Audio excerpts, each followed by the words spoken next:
السلام علیکم دوستو، ہماری آج کی ویڈیو کسی بادشاہ یا ملکہ کی کہانی بیان نہیں کرتی، بلکہ آج ہم آپ کو فرانس کی ایک جسم فروش لڑکی کا قصہ سنانے والے ہیں۔ یہ لڑکی پیدا تو ایک غریب اور مفلس گھرانے میں ہوئی تھی، لیکن اس نے حسن اور چالاکی کی بدولت بڑے بڑے شہزادوں اور رئیسوں کو اپنی کٹ پتلی بنایا اور ان کی دولت و عزت لوٹ کر چلتی بنی۔ کس طرح یہ لڑکی فرانس کی گلیوں میں اپنا جسم بیچ کر ایک انتہائی امیر و کبیر شہزادی بن بیٹھی، لیکن پھر ایسا کیا ہوا کہ اس نے یہ تمام دولت ٹھکرا کر اپنے رئیس شوہر کو موت کے گھاٹ اتار دیا اور پھانسی کے تختے تک جا پہنچی۔ یہ جاننے کے لیے ہم ایک نظر ڈالتے ہیں مارگریٹ ایلیبرٹ کی زندگی پر۔ 1890 عیسوی فرانس کے ایک انتہائی غریب گھرانے میں مارگریٹ نام کی لڑکی پیدا ہوئی۔ اس کا باپ ایک کوچوان اور ماں ایک معمولی ملازمہ تھی۔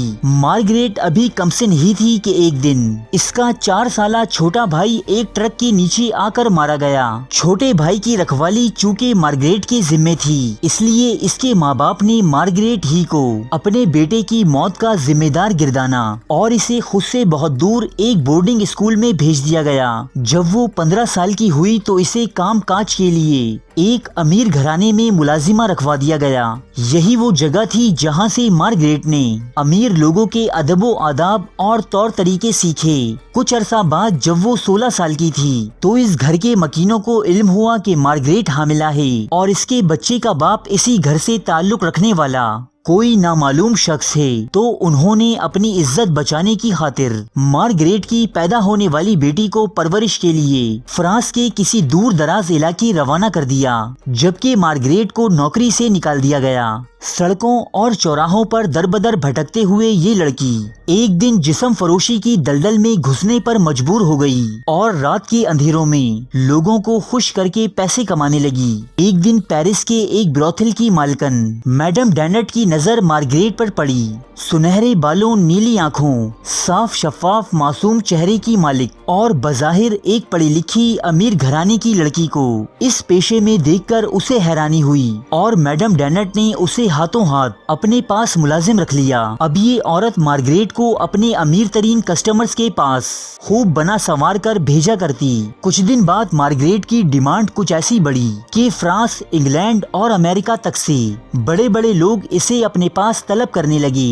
1907 عیسوی میں آندرے ملر نامی ایک 40 سالہ امیر شخص 17 سالہ مارگریٹ کی محبت میں ایسا دیوانہ ہوا کہ اس نے مارگریٹ کو اپنی بیوی بنا لیا۔ اس نے ایک بہت ہی لگژری اپارٹمنٹ خرید کر مارگریٹ کے نام کیا۔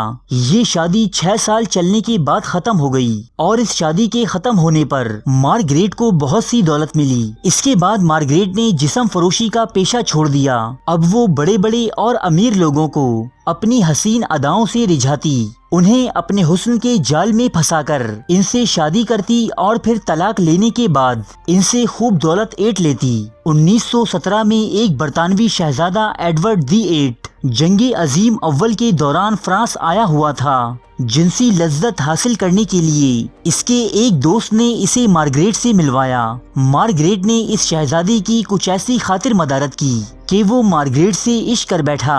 اس معاشقے سے بھی مارگریٹ نے خوب دولت کمائی اور شہزادی کو تڑپتی مچھلی کی مانند چھوڑ گئی۔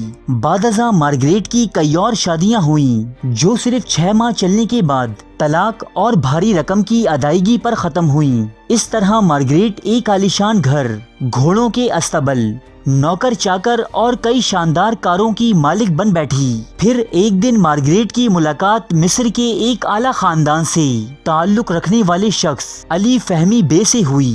یہ اس دور میں دنیا کا امیر ترین شخص اور ایک بڑا بزنس ٹائکون تھا۔ مارگریٹ نے اسے بھی اپنی حسین زلفوں کا اسیر بنا کر دم لیا اور 1921 میں ان دونوں کی شادی انجام پائی۔ شادی کے بعد مارگریٹ اپنے شوہر کے ہمراہ مصر کے شہر قاہرہ منتقل ہو گئی۔ یہاں پہنچ کر جلد ہی مارگریٹ کی تمام غلط فہمیاں دور ہو گئیں۔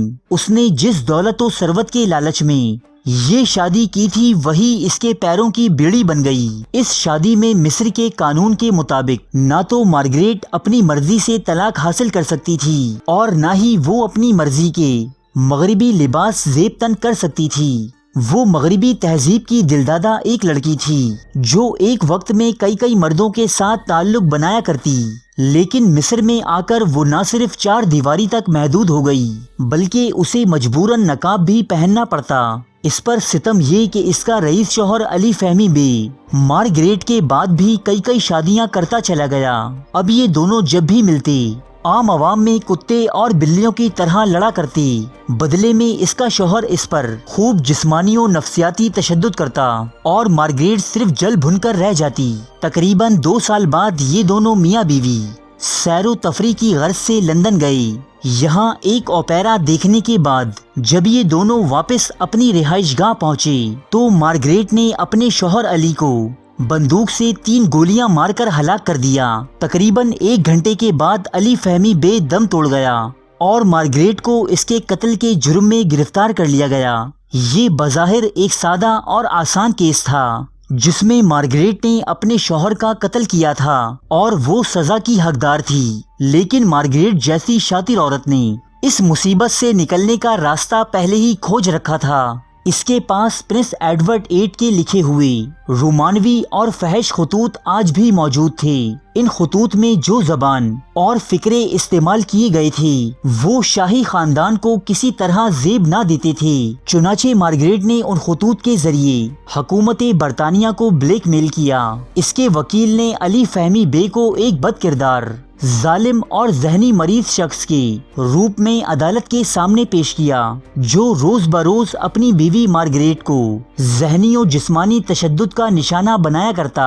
ہم جنس پرستی سے لے کر ریپ تک کے الزامات اس کے شوہر پر لگائے گئے اور مارگریٹ کو باعزت بری کر دیا گیا۔ یہ مقدمہ اس دور میں بہت زیادہ شہرت حاصل کر گیا تھا اور اسے آج بھی برطانوی عدالت کے دامن پر ایک داغ تصور کیا جاتا ہے۔ مصری حکومت اور علی فہمی بے کے اہل خانہ نے بہت کوشش کی کہ کسی طرح مارگریٹ کو مصر لایا جائے اور وہاں کی عدالت میں اس پر مقدمہ چلایا جائے، لیکن ایسا نہ ہو سکا۔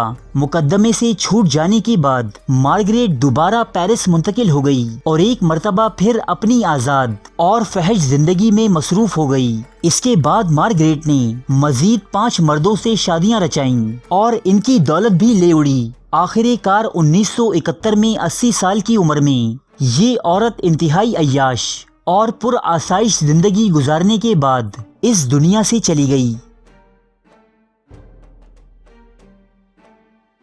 ارے فرینڈز، 1 منٹ، آپ ایسے ہی جا رہے ہیں؟ اتنی محنت سے ویڈیو بنائی ہے، ایک لائک تو بنتا ہے نا؟ اور دوسرا یہ کہ آپ ہمیں اتنی بڑی دنیا میں دوبارہ کیسے ڈھونڈیں گے؟